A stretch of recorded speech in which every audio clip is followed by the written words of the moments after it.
Breaking news చూస్తున్నాం. పశ్చిమ బెంగాల్లో బీజేపీ కీలక నిర్ణయం తీసుకుంది. సువేందు అధికారిని ముఖ్యమంత్రిగా ఎంపిక చేసినట్టు బీజేపీ శాసనసభ పక్ష సమావేశంలో నిర్ణయం తీసుకున్నారు. కేంద్ర హోంమంత్రి అమిత్ షా సమక్షంలో ఈ కీలక నిర్ణయం తీసుకున్నారని సమాచారం. అదే సమావేశంలో ఇద్దరు డిప్యూటీ సీఎంల పేర్లు కూడా ఖరారైనట్లు తెలుస్తోంది. సువేందు అధికారి పేరును భట్టాచార్య ప్రతిపాదించారు.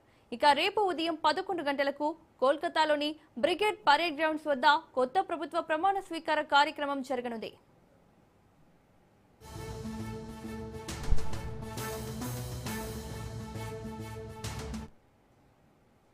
ఇదే అంశానికి సంబంధించి మరిన్ని అప్డేట్స్ మా బ్యూరో చీఫ్ రాజ్ రెడ్డి అందిస్తారు.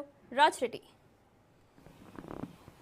మొత్తానికి పశ్చిమ బెంగాల్ ముఖ్యమంత్రి ఎవరనే ఉత్కంఠకు బీజేపీ తెరలేపింది. పశ్చిమ బెంగాల్లో మొదటిసారి బీజేపీ అధికారంలోకి వచ్చింది. బీజేపీ తరపున మొట్టమొదటి ముఖ్యమంత్రిగా సువేందు అధికారి రేపు 11 గంటలకు ప్రమాణ స్వీకారం చేయబోతున్నారు. ఈరోజు కేంద్ర హోంశాఖ మంత్రి అమిత్ షా సమక్షంలో బీజేఎల్పీ సమావేశం జరిగింది. ఈ యొక్క బీజేఎల్పీ సమావేశంలో బీజేఎల్పీ లీడర్గా సువేందు అధికారిని ఎన్నుకున్నారు. అయితే సువేందు అధికారి గతంలో తృణమూల్ కాంగ్రెస్లోనే ఉన్నారు. అతను 2020 సంవత్సరంలో బీజేపీకి వచ్చారు. అయితే తృణమూల్ కాంగ్రెస్లో ఉన్నప్పుడు నెంబర్ టూగా సువేందు అధికారి ఉండే. అయితే మమతా బెనర్జీకి అతనికి గ్యాప్ రావడము, ఆయన ప్రాధాన్యత తగ్గించడము 2020లో బీజేపీకి వచ్చాడు. 2021 సంవత్సరంలో గత ఎన్నికల్లో నందిగ్రామ్ నుండి మమతా బెనర్జీని ఓడించారు. మళ్ళీ ఇదే 2026 సంవత్సరంలో భవానీపూర్ నుండి మళ్ళీ మమతా బెనర్జీని ఓడించారు. బలమైన నేతగా గుర్తింపున్న నాయకుడిగా ఆయనకు పశ్చిమ బెంగాల్లో గుర్తింపు ఉంది. ముఖ్యంగా బీజేపీ గెలుపులో కూడా కీలక పాత్ర పోషించారు. అయితే బీజేపీ గెలుపులో కీలక పాత్ర అని ఎందుకు చెప్పుకోవచ్చు అంటే 2021లో జరిగినటువంటి ఎన్నికల్లో ఏకంగా పశ్చిమ బెంగాల్ ముఖ్యమంత్రి మమతా బెనర్జీని ఓడించారు. ఈయనకు ప్రత్యేకంగా ఒక క్యాడర్ అంటూ ఉన్నది, ఈయనకు ప్రత్యేకంగా ఒక వర్గం అంటూ ఉన్నది. అయితే ఆ వర్గాన్ని, ఆ క్యాడర్ మొత్తము టీఎంసీలో ఉన్న వాళ్ళందరినీ కూడా ఇటు బీజేపీ వైపు మళ్లించారు. అందులో భాగంగానే గతంలో కూడా 77 సీట్లు బీజేపీ సాధించింది. ఈసారి గెలుపుకు కూడా అదే బాటలు వేసిందని చెప్పుకోవచ్చు.